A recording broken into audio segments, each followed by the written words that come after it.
A Philippine flag tanker carrying 1.4 million liters of industrial fuel capsized and eventually sank in the waters off Bataan province early on Thursday morning. Strong winds and high waves were hampering the response efforts. The Coast Guard said we were able to rescue 16 of the 17 crew.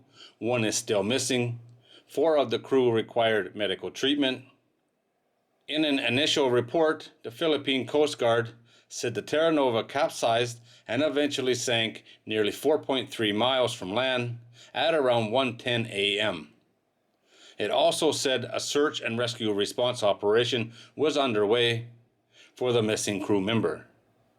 The Coast Guard likewise said it is investigating if there was an existing weather disturbance in the vicinity when the maritime incident occurred.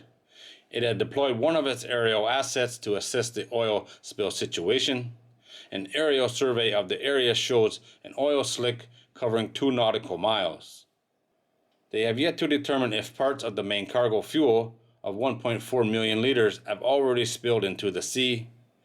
They think that the oil spill so far is from fuel from the vessel, not from her cargo. We are racing against time, and we are doing our best to contain it.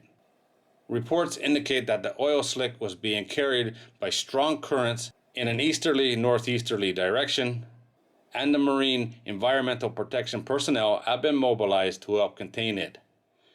The Philippine Coast Guard has ordered an investigation into the incident. This has the potential of being a huge oil spill. The ship's already sank, so really there's nothing they can do, only try and contain it if it does happen. And eventually it is going to come out, probably months or years down the road. Who knows if it's not leaking now. They do have a spill to contend with, but they think that it's just diesel fuel from the main engines. But at this point they really don't know. Unfortunately, one of the crew doesn't look like he survived. They can't find him, but 16 were saved.